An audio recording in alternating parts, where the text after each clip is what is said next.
Welcome to Pixel Chasing, the podcast where we talk to fascinating people about the most exciting and disruptive trends affecting our world today.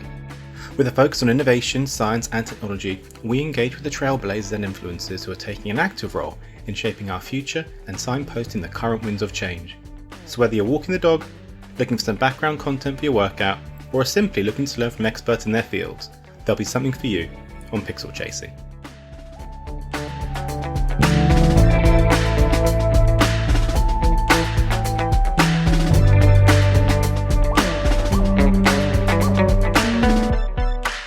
Welcome to another episode of Pixel Chasing. Today we have a chance to sit down with Rafe Offer, a seasoned entrepreneur and renowned brand expert who has made significant contributions to the worlds of music and business. As the founder of Sofar Sounds, he created a global platform that has revolutionized the live music experience. Prior to his entrepreneurial ventures, Offer held senior positions at some of the world's most iconic brands, including Disney, Coca-Cola and Diageo. His expertise in brand management and innovation was instrumental in driving sales and fostering growth at these companies. Offer's passion for music led him to establish Sofar Sound, a community-driven platform that connects artists and audiences in intimate settings. Under his leadership, Sofar has expanded rapidly, becoming a global phenomenon with events in hundreds of countries and cities around the world. I thoroughly enjoyed this conversation, and I really hope that you do too. Enjoy.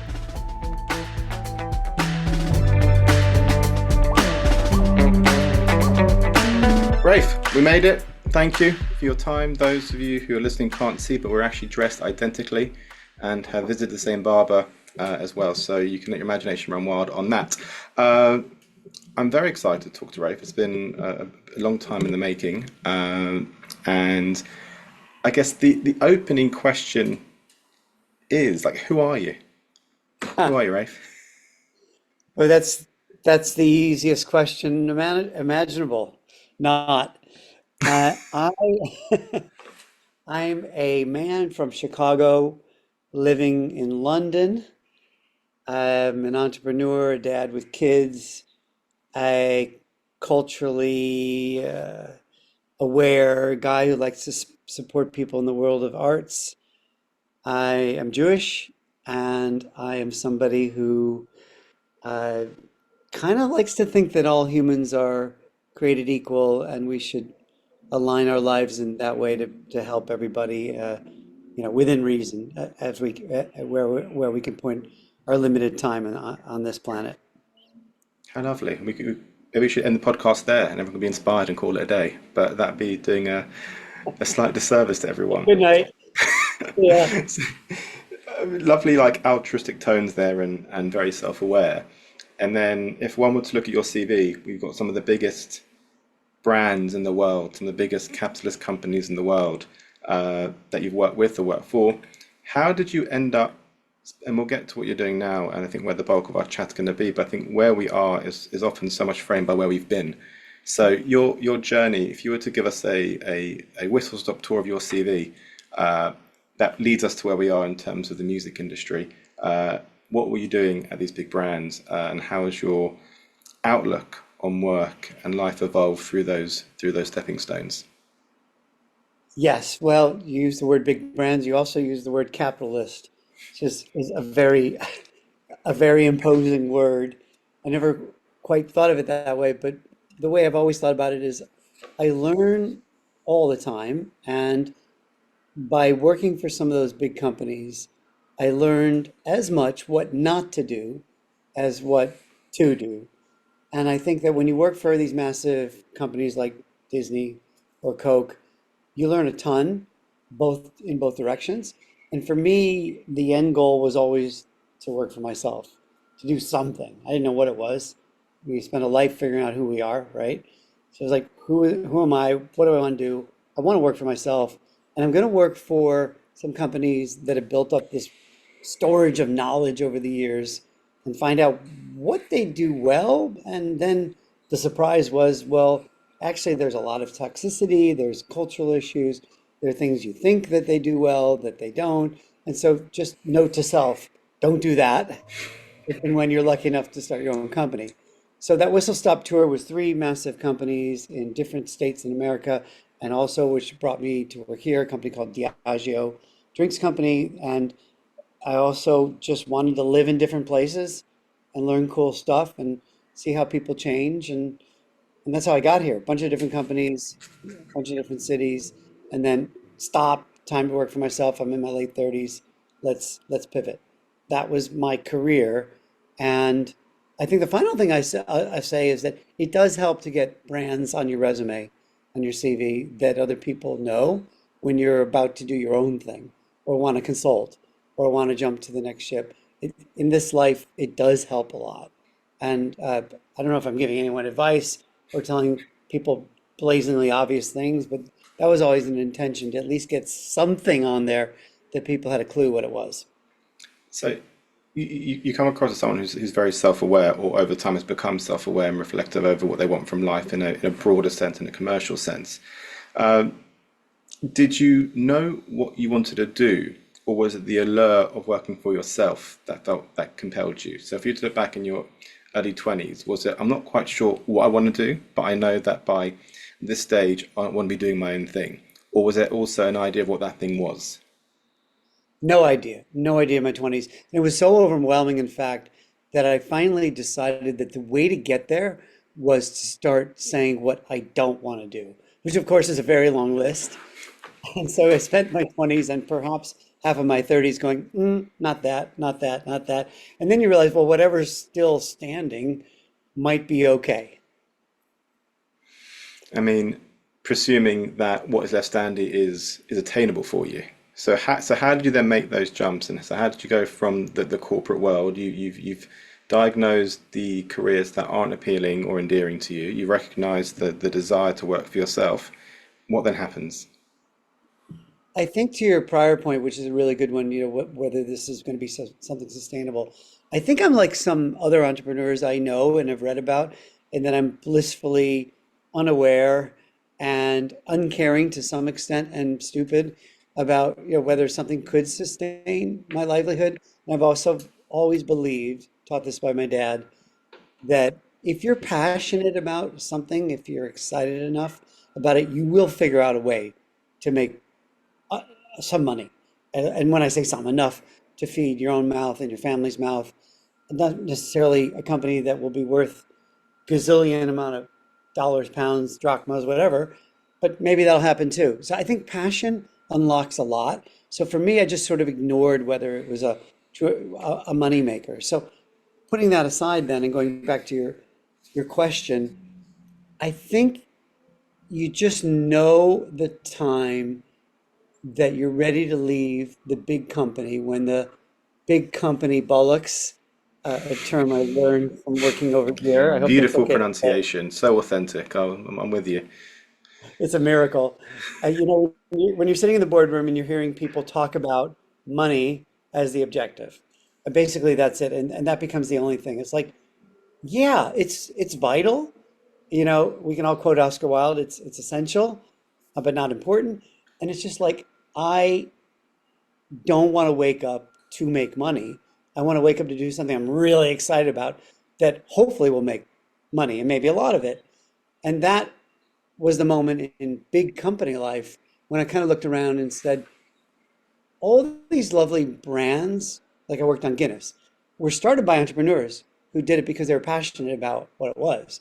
But eventually, when it becomes this massive company, the goal changes. And it's understandable. It's a company that's public. It's a company that has lots and lots of stakeholders and shareholders. So there's a moment when you look around and you see passion has left the building, money is the god, and it's time to move on. And that was to me the signal. And then it becomes terrifying because then you're like so comfortable with your big salary and maybe your car and whatever else, all the trimmings that come with it.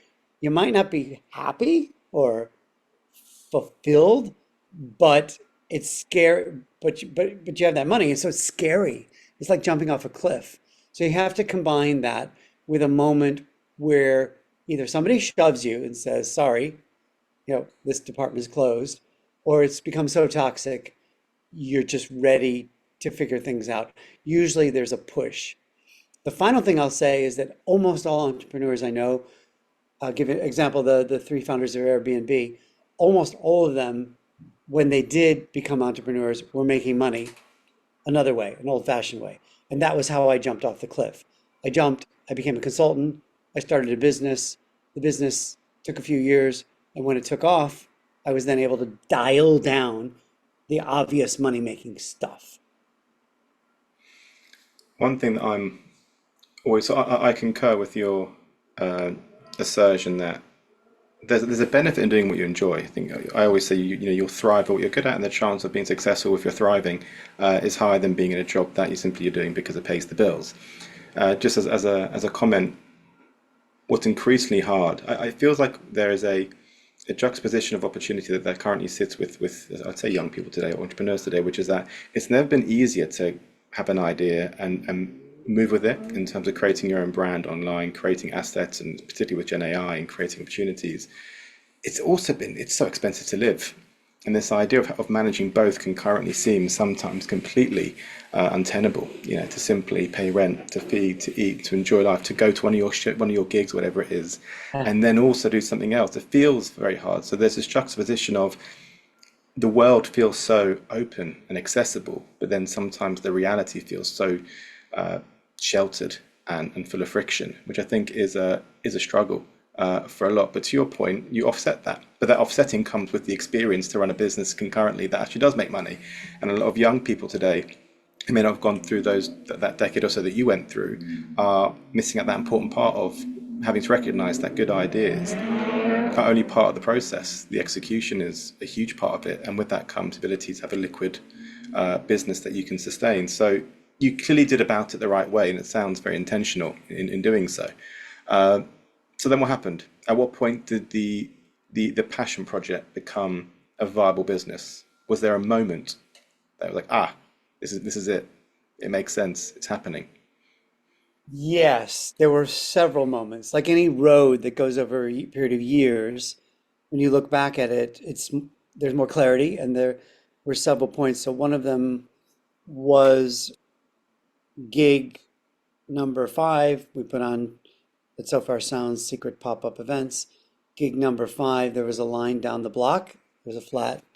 They started out for many years just in houses. Now we do it in different types of intimate spaces.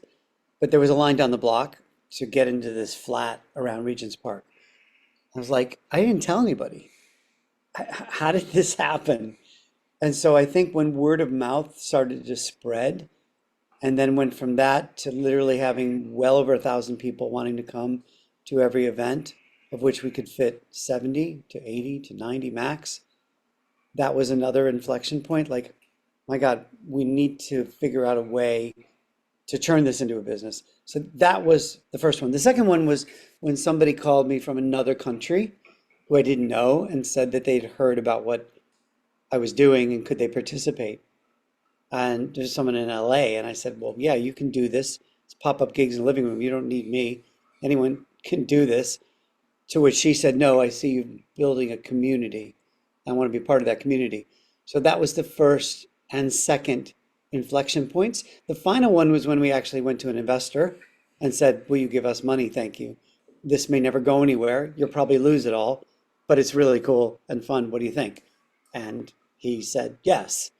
And because of who he was, several other people said yes. And so when you actually get people to part with cash to support you, and I don't necessarily mean the world of venture capital. I think you froze for a bit. We're back. We're back. Hello. It was the people can't appreciate just the quality and the sheer enthusiasm of Rafe's communication broke my internet. So it's we're back now. We will in a post edit make the flow seamlessly. But you were saying about gaining money from investors that was as a validation of the journey. Exactly. So the three pieces of the journey that made me feel like a jump ship from any consulting or any other ways of making money were people talking about us in London, people talking about us abroad, and investors saying, here, I'm going to give you a little bit of my hard-earned cash. Go forward and see what you can do. So if you go back a step, like what was the point of all this? So you mentioned that the individual who called you from abroad referenced the community. What was the driving force? Again, you've commented that yes, the primary goal may not have been to be in a huge business that was making millions of dollars or pounds, but what was the model that appealed to you? Was it building a community around X? Was it changing the way we experience things like music, which have been changed dramatically by the tech that we currently engage with, how we listen to? Content was about making things feel local to an environment, or is it none of the above? Like, because it's quite a unique approach, and given your insinuation that you were deliberate in your thought, what made you want to do this? What was appealing about this? Because it clearly worked. It clearly does work. This was that something to me as a fan and to my co-founder as a musician was broken. And those things were the environment at a gig where it's acceptable to talk and text and go to the bar and make loud noises and do everything but really focus on the music, something that is almost unique to live events, live music events. You can't go to the opera or a movie or the ballet or fill in the blank and sit there talking, clanging, getting on your phone, but that's acceptable at a bar when some singer-songwriter is trying to sing their heart out. So it's just massive in that industry, in that small world, but that's massive problem to both musicians and fans like me. It's annoying. I can't hear the person I paid money to go and hear. But then if you're the other side of the stage, on stage, it's soul destroying. So I was just trying to solve that problem. And then you mentioned the word community. That came pretty quickly because what I was trying to do was hard and I just needed kindred spirits to help. And very early on, lots of people wanted to participate and help create this experience. So yeah, we were trying to solve, and still are, a problem in the experience of consuming live music. The other thing, which was sort of a note to self, is it's really hard to promote yourself as any creative person. Creative people want to create. They don't want to get out and spend all this time on TikTok or Instagram or whatever comes next. And so for us, if we could load a room ourselves, not asking them to invite people, with adoring potential fans, that's actually helping their career along. Okay, I've got a lot of questions about this. So you were able to build a marketplace in parallel. So one of the challenges when building a marketplace business is, can you build concurrent demand and supply? By the sounds of it, you've referenced that the artist wanted a more sincere way of communicating their art to an audience, and there was an audience wanting to experience this art in a more sincere way. So, and you had, by the sounds of it, relationships that allowed you to move that, I guess, with a decent amount of inertia at those early days. Was it the case that the people who initially participated in the audience were maybe such purists to the art form that they would be agnostic to what they were hearing? So how would you bring together an artist and an audience initially so that it created something that was sincerely moving enough to go, guys, you should go to this because how it felt, irrespective of what my taste in music might be? Ah, that's a great question. We basically just said, trust us once. So let's call it my co-founders and our friends of friends circle of 100 people, 200 people, whatever it was, who we thought might even also be able to be influencers, not for what we were building, but for the musicians they were going to hear. So we just said, you know what? We're going to curate a gig. You're not going to even know who's playing. We're going to have different genres. It's going to be a bit of a dog's dinner in terms of how different it all is, but we hope, in fact, maybe we can almost guarantee one of them you will really like. So just come. And it was free for the first 5 years. So it wasn't a big ask. So just give us an evening. And then we made damn sure that not just one, but maybe all of the musicians were really talented. So then you could say, well, you know what? I didn't really like that genre. I didn't like a quartet or country music or that particular style of soul, but wow, they were good. And the second one, that was my kind of thing. So that was how we did it. So we just got them to love it once. And then everything took care of itself because it was so different. And that's where the community came in. People came in the room and went, I'm skeptical. This is probably going to suck. Oh, there's some people who look interesting. This is a really creative group of people. And so then it sort of got them interested in staying and vibing and meeting people and maybe getting a phone number, picking somebody up, et cetera, et cetera. And then by the end of the evening, it was all that, plus the music was really good. So then you talk about the commercial aspect in retrospect, is it became a platform. So it was venue, my living room at first, meets artists, which we had to procure, meets fans who we begged to come, but then they came back because they told us it was really good.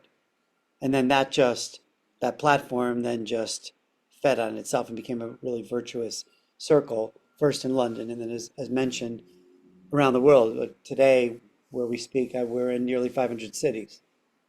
Okay, again, it's a massive jump, and there's so much to unpack to how you got from your living room to 500 cities.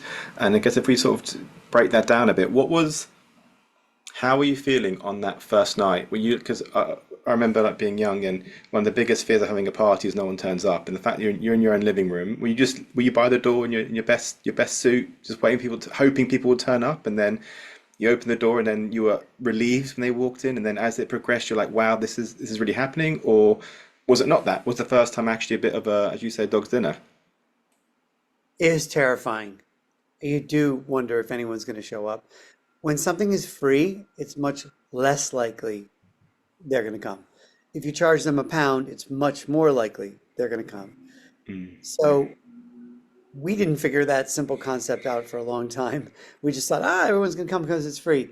What would happen was more than half the people would just not show up. Yeah. So pretty quickly on, we would have to invite 200 people if we wanted like 80 to come. And that's not easy. And then we had the problem of people leaving early or coming late. So it was only when after, so I'll back up. Yes, we were terrified. And yes, I was always hoping people would show up. But also every single time we were thinking about how do we make this work so that people realize that if they don't come, they may not be invited back.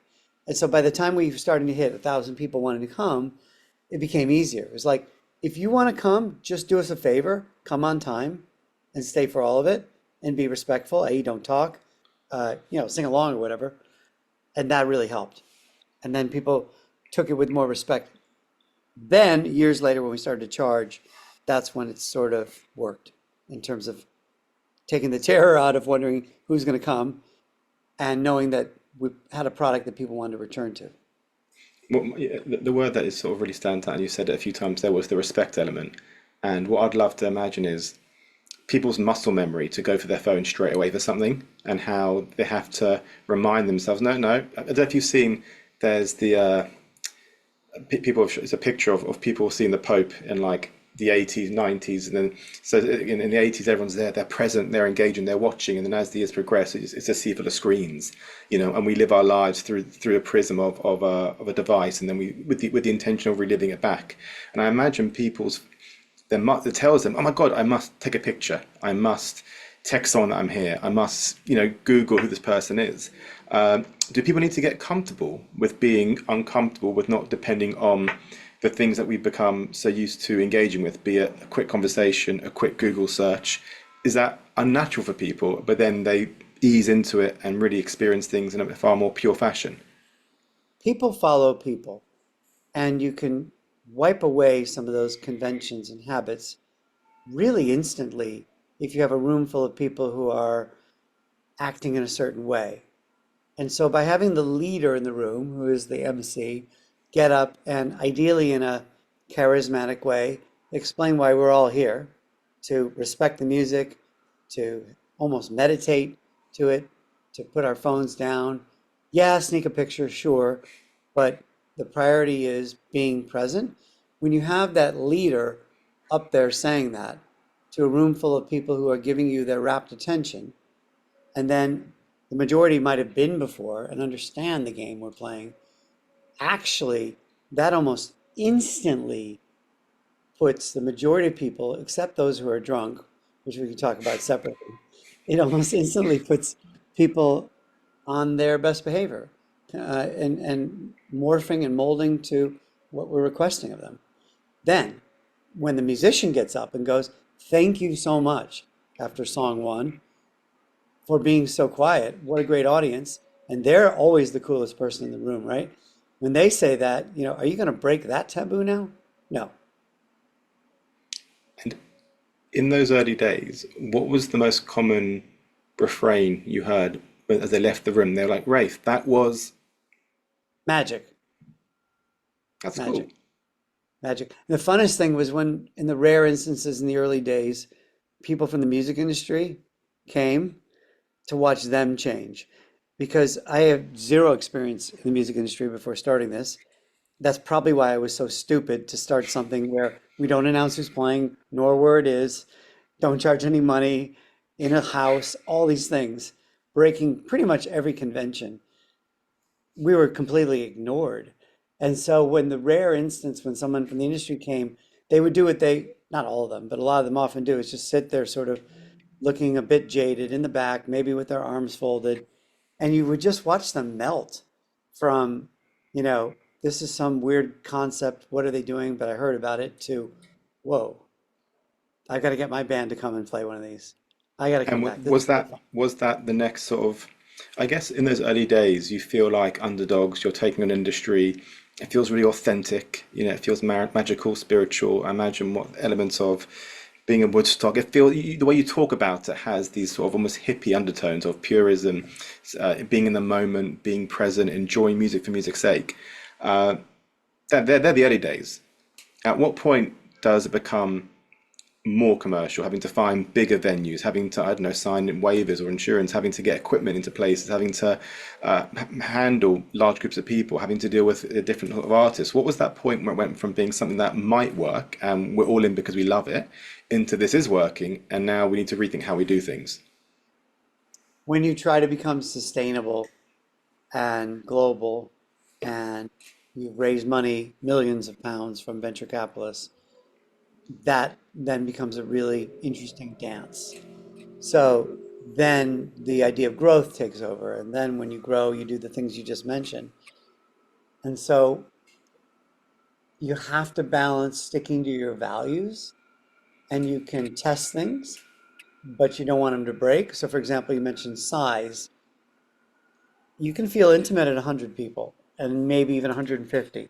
And you can do some experiments with a couple hundred, see how it goes. But you can't regularly do that. Then it just becomes same old, because people are going to talk and whip their phones out.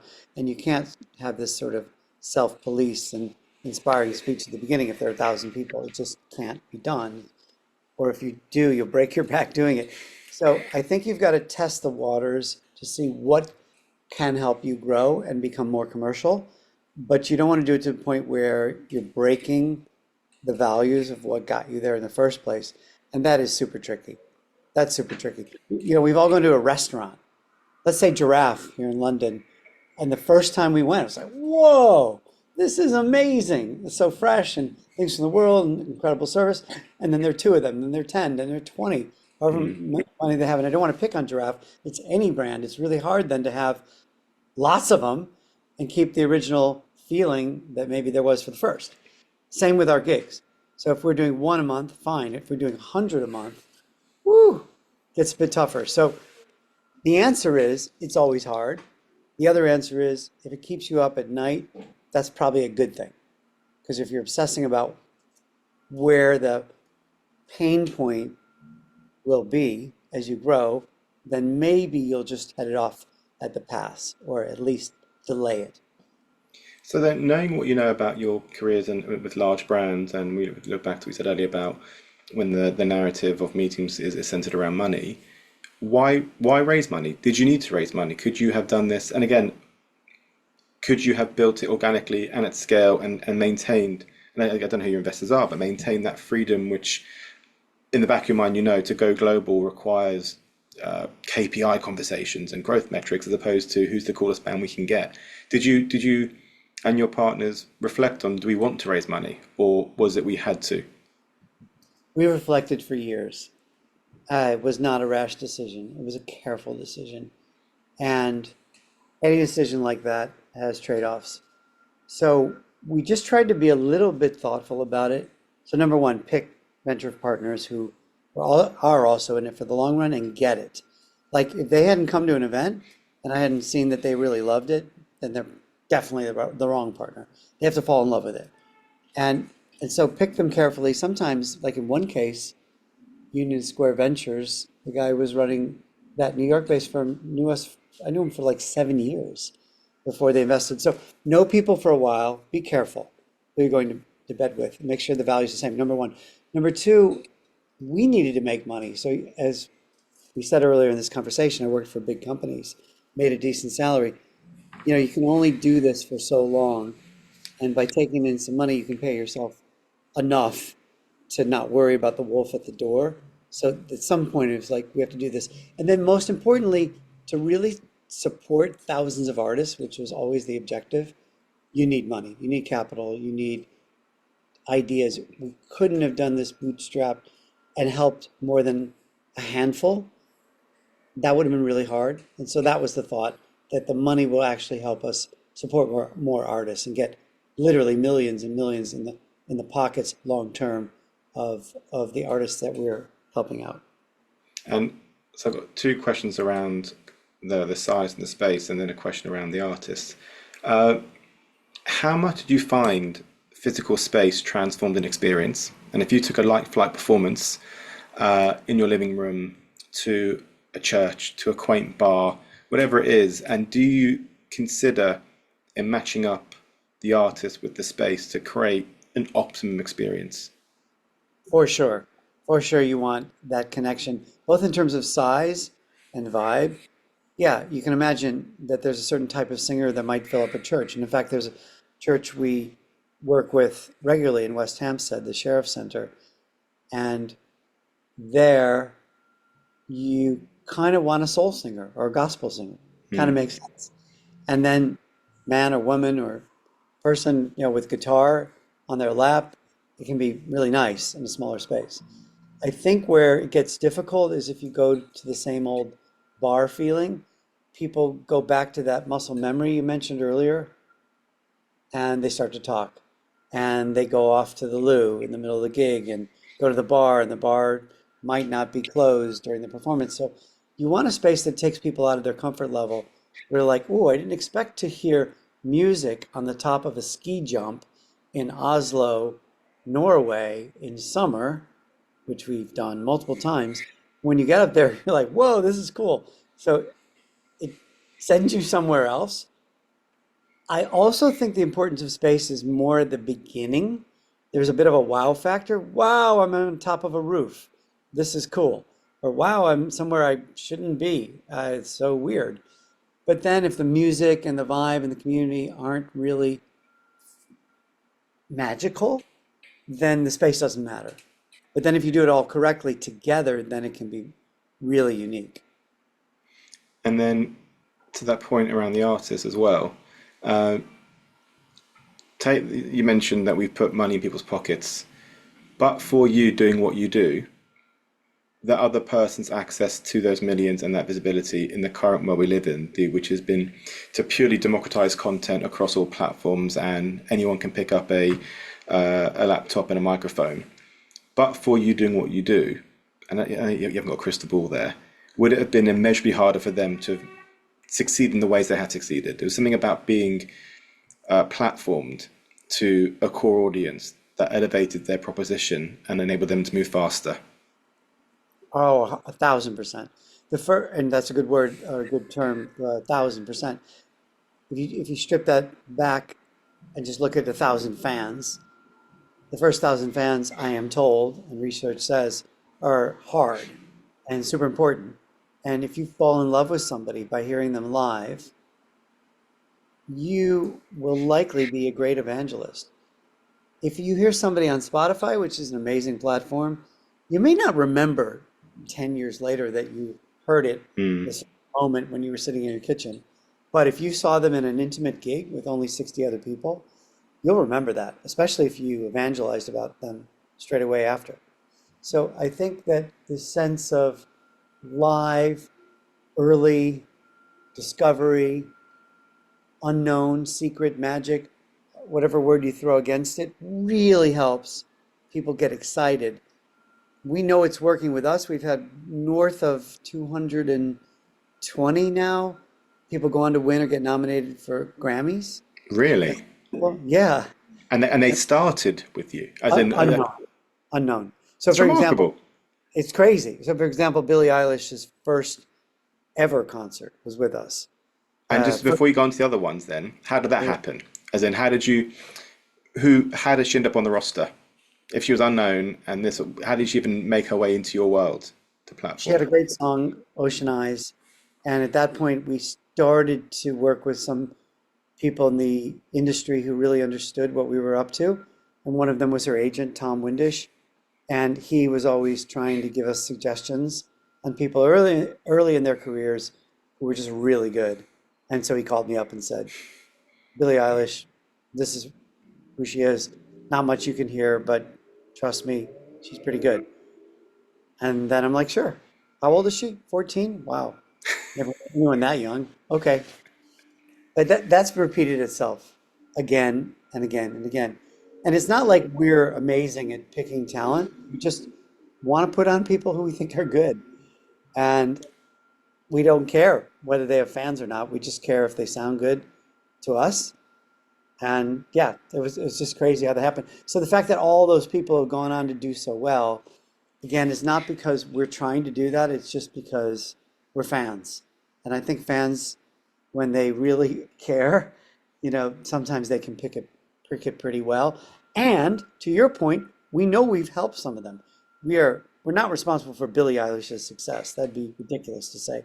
But there are a lot of artists who we helped, some of them massively, and some of them even a little bit, but that little bit is important to them early on. So when you've got that sort of track record now, and you mentioned you're in 500 cities, how do you keep the magic real? How do you keep the sense of intimacy alive? How do you not give the illusion of being intimate, but actually you're a big corporate just masquerading as this space that is looking to create magical moments, both from the supply side in terms of getting authentic artists in who would fit your requirements, and an audience who aren't there just to experience this. What goes through my mind is in those early days, you had people who were there to experience something of unknown, and then now you get almost the tourists who want to see what it was all about, and they want to come along because they heard great things, and maybe they're not going to be as into it. Has that materialized where both sides your marketplace have become more challenging to curate, or actually it's scaled beautifully and it's just a seamless journey? Like anything in life, it's neither of those, it's in between. The majority of our events are pretty authentic still, and the secret for that is allowing people, empowering people to curate locally. So the leaders in Istanbul, they live there. They know it.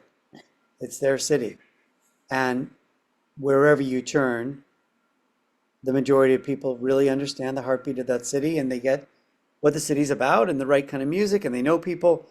Where we lost the plot a bit is when we started scaling and having people from one side of a country start to regularly book for another side of a country or hundreds if not thousands of miles away, and you just can't stay connected. So even at this moment as we're speaking, we're going more and more local like we used to be. And I think that's the way between that local curation and keeping it broadly intimate, you keep the purity of it. And sure, there have been ones where we didn't do it as well, where the music wasn't as good as I would have wanted it, where it felt a little corporate, but you course correct for that. And I think that that's kind of how we've done. And also business dips. If it starts to feel inauthentic, people don't want to come. They come because it's a cool, different sort of discovery. So if we do that well, then we get more people to come. But how do you track this now in a meaningful way across so many physical locations? How do you maintain, and it often happens with people with a brand that's so authentic as it scales and the founders get further away from the interaction with the end user, it gets harder to monitor. Is it that you've got very strong delegates and they're very strong ethoses and it's very hard to fall out the way? So is there a big trust? People who want to work with you are so bought into the vision that you know that what gets delivered at the other end is how you would do it. Yeah, well, many of them started, and some of them still are, hundreds of them still are volunteering. So we call the city maybe a commercial city or not a commercial city, meaning we charge for tickets, we look for sponsorships, but in the majority of the world, in the majority of countries we're in, it's a little more like I started it. People are doing it for the love. So it depends on the city and the country. And then even where it is highly commercial, great. Those people often came through the ranks, either as volunteers or, as we call it here in the UK and in the US, crew members who are paid always. And those folks then get a sense for it and maybe grow with us and get a career where they're doing more uh, curation or more of a leadership position.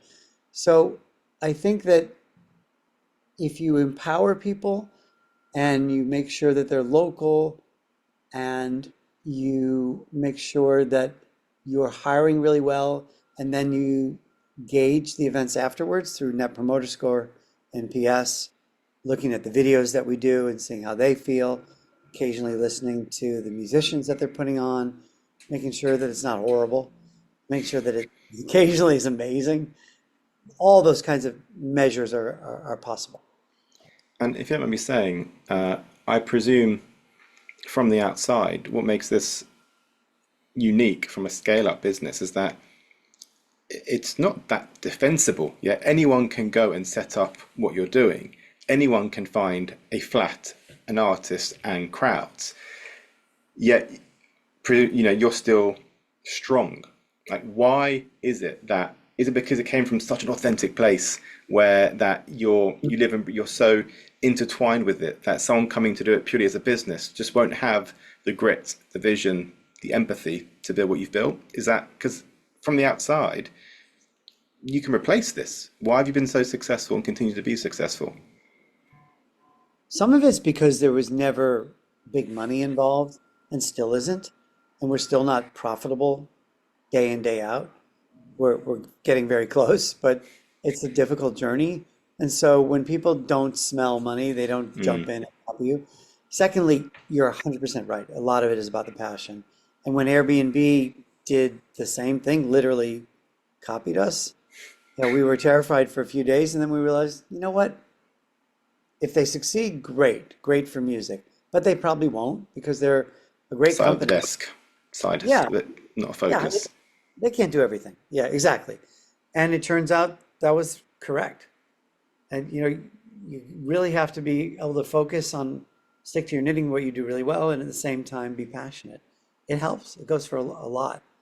So I applaud people who want to do this. It's good for music, but nobody has scaled it the way we have. And I'm not bragging about it. I'm just saying it's hard. It's hard to make work. And everything you said about the authenticity comes from the blood and sweat we put into it and the love we have for it. And have the traditional media players, music men and women, come knocking then?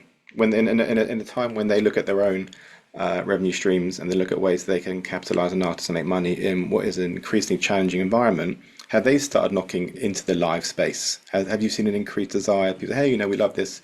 If we bought you, we could do this and we could promote our own artists. Like, what's it been like, presumably, as people, I feel, crave more authentic human interactions in their lives? This feels so well timed. Surely people are knocking at your door saying we want a piece of this now. This makes sense for us in our model going forward. Yeah, for sure we are.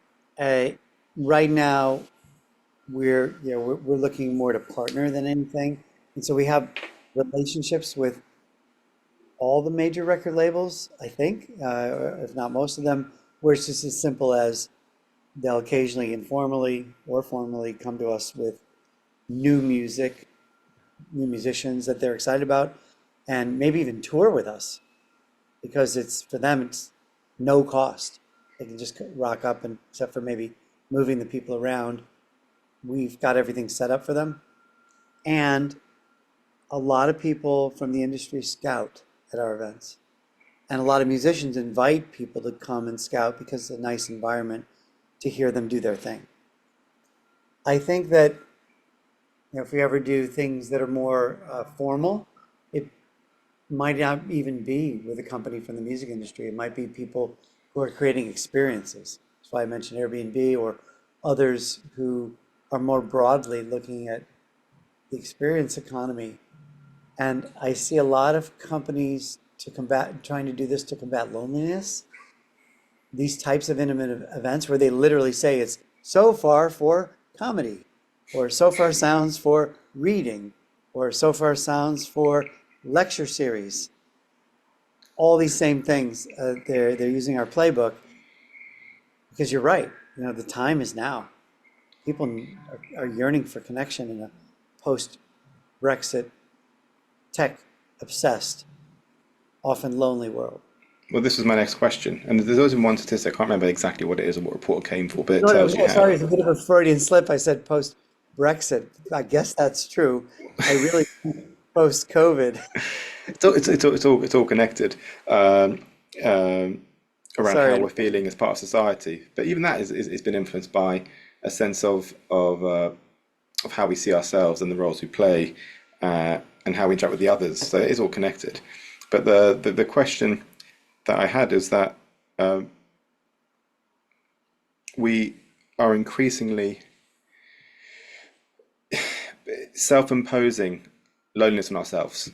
And the study that I talk about in passing with people is that I think it's if you're once you hit 50, the impact on your health for smoking long term is the same as being lonely.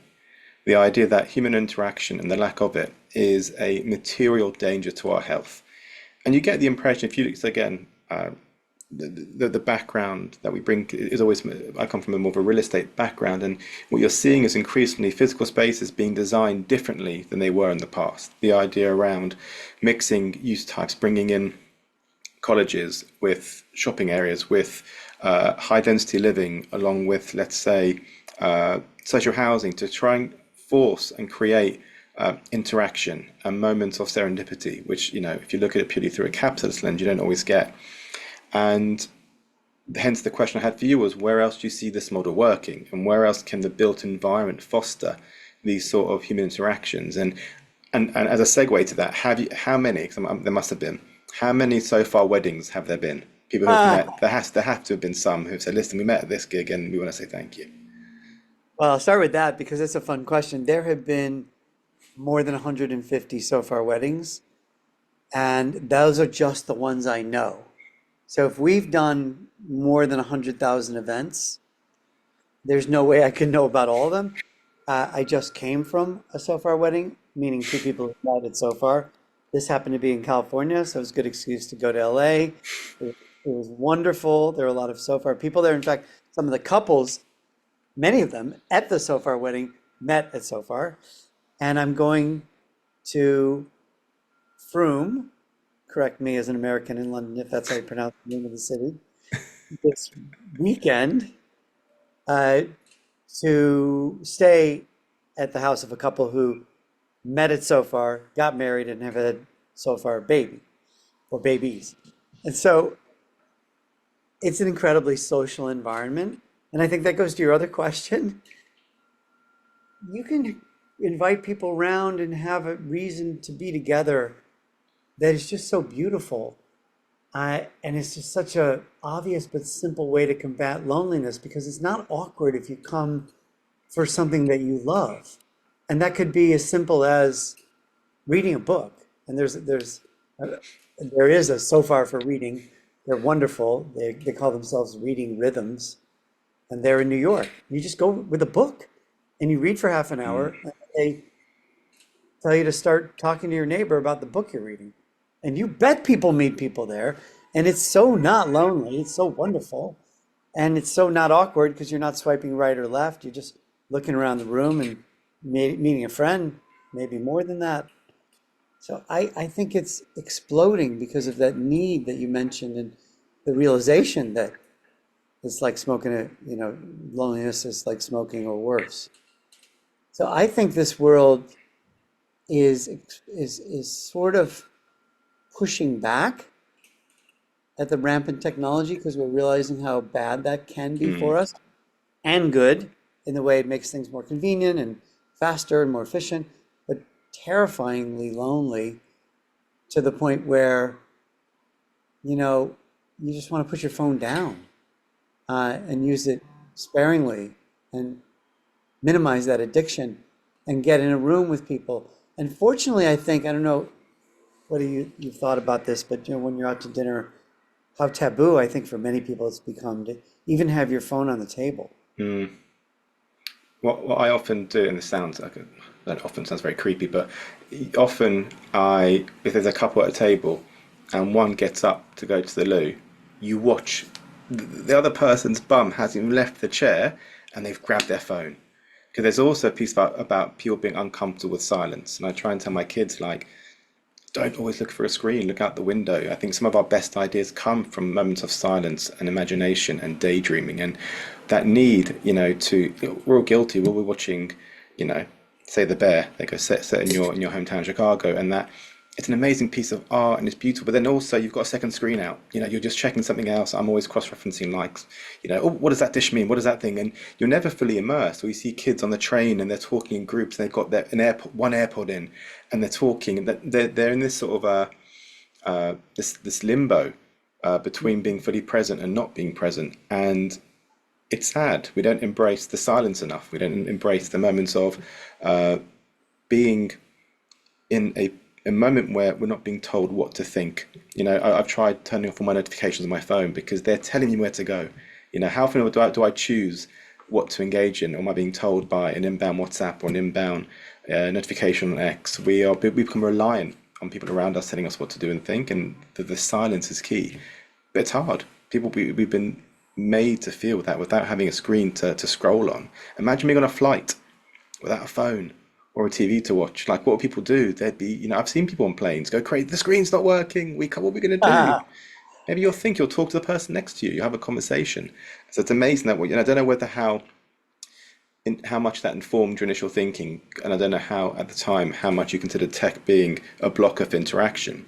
But evidently, it's ideal for now, where we are literally always walking with a distraction in our hand or in our ear. I think that's so eloquently put, and it's more than ever necessary.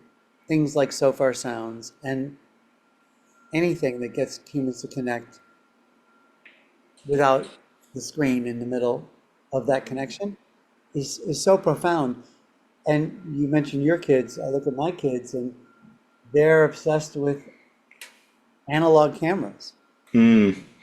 obviously record players and vintage and all these things that were, seen as antiquated, but are now coming back because they're not about technology. Well, And just on the camera one, because it bothers me, not bothers. I remember going to see like, my favorite band, and I went to go meet them after the to get an autograph done, and I had to take these were the wind up. You had to like wind the camera, and then it was a disposable one. So I took a selfie with the lead singer, and for a week I didn't know how it'd come out, and when it came out, like I'm half in, he's half in, but that's the picture, yeah, that's the memory. Whereas conversely now, I've got 3,000 photos of an event, of which no one stands out. The idea, and also now with AI, you just change it. There's a post-truth era to images. So a camera that you take a picture and you hope it comes out good, and you build up for the reveal, and you look at it, and no matter what it is, that's what it is. That's a better picture than having 3,000 versions of the same photo on your phone that you can change the lighting, the colors, the smiles, the faces. And I think there is this desire to get back to what's real, authenticity. So how music was meant to be heard in sequence on an album. When an artist made a record, they chose the sequence of records, and yet now we listen to one song here, and then we'll go back to the first track, and maybe jump to the 10th track, go to a different album. Returning to how things were meant to be consumed feels like a very genuine desire that we're expressing, and the camera one, yeah, really resonates. I'm just conscious it's now 3 o'clock, so we're out of time, Rafe. Just like that. just like that, But just like that. screens and cameras help us get together, so that's helpful. So that's a good thing. So it has got some things. Yeah, But had we met in person, it would have been even more special. But for next time, maybe one of the gigs. I would love that. Yeah, just your questions were outstanding. Thank you. Really stimulating. I didn't look Thank at you. my phone once or any sneak peek at any feeds. It was just really great, really stimulating. Thank you. Well, I thank you for your time and the insight And I said I look forward to attending one in the future, and wish you just ongoing success and more weddings and babies Thank in you. your professional life. Thank you so much, Rafe. Take Pleasure. care.